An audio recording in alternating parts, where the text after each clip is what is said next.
जय गुरुदेव। नाम किसका? प्रभु का पावन नाम, मालिक का प्यारा नाम, प्रभु का सच्चा नाम। प्रेम से बोलो जय गुरुदेव। सर्वात्माओं के पिता, सब जीवों के हितकारी, सबका मंगल करने वाले, सबका कल्याण करने वाले, जीवों का उद्धार करने वाले दाता दयाल सतगुरु के चरणों में अनंत कोटि वंदन नमन। और सत्संगी भाई बहन सभी को सादर सप्रेम जय गुरुदेव। जिस दिन जीव परमात्मा की ओर मुड़ता है, संतों की शरण में आता है, उसका जीवन तो उसी दिन से शुरू होता है। बाकी जीवन तो व्यर्थ गुजर रहा है। लेकिन क्या कहा गया है कि जा दिन संत पाहुने आवत, जा दिन संत पाहुने आवत, कोटन तीरथ को फल दर्शन से ही पावत, जा दिन संत पाहुने आवत। जिस दिन जीव संत की शरण में आ जाता है तो उसको करोड़ों तीर्थों का फल तो दर्शन से ही मिल जाता है। सहजो भाई थी, लोग वहाँ जा रहे थे चारों धाम परिक्रमा लगाने के लिए। थोड़ा यहाँ से हट जाओ, इधर जगह आ जाओ, थोड़ा अंदर आ जाओ, अंदर आ, जिस जगह डली आ जाओ। तो सहजो भाई से पूछा कि सहजो भाई इधर आ जाओ ना, तुम हमारे साथ क्यों नहीं चल रही हो चारों धाम की परिक्रमा लगाने के लिए? तो सहजो भाई ने कहा कि मुझे कहीं जाने की ज़रूरत नहीं है, क्योंकि मुझे परमात्मा से मिले हुए और परमात्मा से जुड़े हुए और परमात्मा का ही रूप सतगुरु मुझे मिल चुके हैं और मैं उनकी शरण में आ गई हूँ। अब मुझे किसी तीर्थ में, किसी व्रत में, किसी हवन में जाने की ज़रूरत नहीं है। उन्होंने क्या बताया कि सतगुरु चरण में 68 तीर्थ, 68 तीर्थ और पर भी परत अनंत, और सहजो ऐसो धाम नहीं, और अंड पिंड ब्रह्मांड। कहीं भी चले जाओ आप तीनों लोकों में, ऐसा धाम, ऐसा पवित्र स्थल आपको कहीं मिलने वाला नहीं है। जो ले जाओ वो लगा दो, वो तो जो सतगुरु की शरण में आपको मिलता है बहनों भाइयों, तो वो जी बड़ भागी हैं। देखो परमात्मा ने हमको बनाया, कहाँ बनाया? ऐसी जगह बनाया जहाँ कोई जा भी नहीं सकता है, जहाँ कोई उसको देख भी नहीं सकता है। कहाँ बनाया? माँ के गर्भ में बनाया। कितने दिन में बनाया पता है आपको? ये तो आप सब जानते ही हो, हाल कहने लगे 9 महीने में, ये सब जानते हैं। लेकिन ये जब पैदा हो जाता है जीव तो कहते मेरा है, मेरा है। अरे बनाने वाला तो वो था, तुम कह रहे हो मेरा है। 9 महीने में 9-10 मास गुणन को लागे और मूर्ख मैली कीनी। और ऐसे थोड़ी बनाया, देखो आपको बताएं, अष्ट कमल का चरखा बनाया और 5 तत्व की पूनी और 9-10 मास गुणन को लागे, मूर्ख मैली कीनी। जिन मंदिरों में आप जाते हो आप मंदिरों में, बहुत लोग जाते हैं, तो राम के मंदिर में जाते हो, विष्णु के मंदिर में जाते हो, ब्रह्मा के में जाते हो, गणेश जी के में जाते हो। और परमात्मा ने क्या किया? इस मनुष्य मंदिर में इन सभी को बैठा दिया। मूलाधार चक्र पर गणेश जी को बैठा दिया, इंद्री चक्र पर ब्रह्मा जी को बैठा दिया, और नाभि चक्र पर विष्णु जी को बैठा दिया, कंठ चक्र पर, हृदय चक्र पर भगवान शंकर को बैठा दिया, और यहाँ आदि माँ शक्ति इनकी माँ को बैठा दिया। और तुमको कहाँ बैठाला पता है? तुमको यहाँ इन सबसे ऊपर बैठाला, दोनों आंखों के बीच में यहाँ बैठाला। ऊपर के ईश्वर ब्रह्म, पार ब्रह्म, महाकाल पुरुष और ऊपर बैठा दी सारे देवी देवता।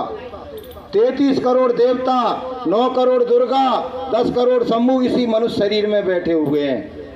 या घट बीतत 7 समुंदर और यही में ठाकुर द्वारा है, और कहे कबीर सुनो भाई साधु, यही में सर्जन हारा है, और सब इसी में समाया हुआ है। और हम क्या कर रहे हैं, इस मनुष्य मंदिर को, अपने बनाए हुए मंदिर को तो पवित्र रखते हैं। कोई मैंने माता का मंदिर बना दिया तो जब भी जाएंगे नहा के धो के स्नान करके हाथ में अगरबत्ती लेके और दीपक जला के और माला लेके उस मंदिर में जाते हैं, और भगवान के बनाए हुए इस मनुष्य मंदिर को रात दिन बुराइयों से, विकारों से, दुर्व्यसनों से, अवश्य भोजन से, अंडा से, मांस से, शराब से, इसको गाली से, गलौज से इसको गंदा किए जा रहे हैं। आप बताइए, तो परमात्मा के बनाए हुए मनुष्य मंदिर को जो कोई गंदा करेगा तो परमात्मा खुश होगा कि नाराज होगा? बहनों भाई बोलो। नाराज होगा। फिर द्वारा देगा? द्वारा देगा? नहीं देगा। भगवान कृष्ण ने कहा था कि जो मेरी राह पे चलेगा, जो योग करेगा, साधना करेगा, जो मुझे प्राप्त करने की कोशिश करेगा, अगर उसका समय से पहले ये मनुष्य जीवन छूट भी जाता है तो मैं किसी उसको धार्मिक सभ्य कुलीन परिवार में फिर से मनुष्य बना के भेज दूंगा। लेकिन जो बुराई के रास्ते पे चल रहा है, जो अहंकार के रास्ते पे चल रहा है, जो पतन के रास्ते पे चल रहा है, जो व्यसनों के रास्ते पे चल रहा है, अंडा मांस शराब के रास्ते पे चल रहा है, उसको तो ले जाके यहाँ से जैसे ही आपका श्वासों की पूंजी खत्म होगी, वहाँ से फरिश्ते आ जाएंगे, यमदूत आ जाएंगे और मार मार के घसीट के यहाँ से मन को, बुद्धि को, चित्त को, जीवात्मा को तन से निकाल के और सूक्ष्म शरीर में पिरो के ले जाते हैं यहाँ से। और थोड़ा बहुत तुमने जो अच्छा कर्म किया है ना, तो यहाँ थोड़ी है, यहाँ से 86,000 योजन दूर है यमपुरी, 86,000 योजन दूर है। तो वहाँ तक जाते जाते क्या तुम ऐसे ही चले जाओगे? ऊपर से मार पड़ रही है, ऊपर से तुमको भूख लग रही है, ऊपर से प्यास लग रही है, तो कहते भैया बहुत मार लिया, थोड़ा सा पानी पिला दो। बोले काय को पिला दो? काय को पिला दो? अरे महाराज पिला दो, बहुत पिटाई लगा ली तुमने। तो बोले उस दिन तूने वो थोड़ा पुण्य किया था ना, वो आ गया था भिखारी, उसको तूने आटा दिया था, वो पुण्य मुझे दे रहा है। वो उस दिन तूने वो किया था, वो यज्ञ किया था, वो पुण्य मुझे दे रहा है। तो तुमने जीवन काल में थोड़े बहुत पुण्य किए हैं ना, तो वो मार मार के तुमको रास्ते में ही छुड़ा लेंगे तुम्हारा। खाली जाके वहाँ खड़े हो जाओगे, फिर क्या कहोगे आप कि पाप पुण्य की पोटरी और बांध चले सबको, और घाट जगाती जमपुरी और वहाँ तलाशी होगी, तब तुम्हारी आफत आ जाएगी। फिर तोबा होगी। जिनके साथ आपने बैठ के शराब पी, मांस खाया, कबाब खाया, और वो तो वहाँ कोई दिखने वाला नहीं है। दुनिया में आए थे तब अकेले आए थे, और जाओगे तब भी अकेला जाना पड़ेगा। मार पड़ेगी अकेले को पड़ेगी, सजा मिलेगी अकेले को मिलेगी, और यहाँ सबके साथ आप करते हो। इसलिए गुरु महाराज ने एक नारा दिया, छोड़ो अंडा मांस शराब, इससे होती बुद्धि खराब। छोड़ो अंडा मांस शराब, इससे होती बुद्धि खराब। अंडा मछली छोड़ो, अंडा मछली छोड़ो, सुख धर्म कर्म यदि लाना है, सुख धर्म कर्म यदि लाना है, और संडे हो या मंडे, नहीं तो पड़ेंगे कुदरत के। ये गुरु महाराज ने बताया, भाई हमने अपनी तरफ से नहीं जड़ दिया है। गुरु महाराज कह रहे हैं कि कुदरत तुम्हारे नापाक कर्मों से नाराज है। पहले तो वो यहाँ घसीटेगी, पहले यहाँ मार लगाएगी, यहाँ जीना दुश्वार कर देगी, और फिर आपकी रूह आपकी शरीर से निकाल ली जाएगी, तो ले जाके आपको नरकों में धकेल दिया जाएगा।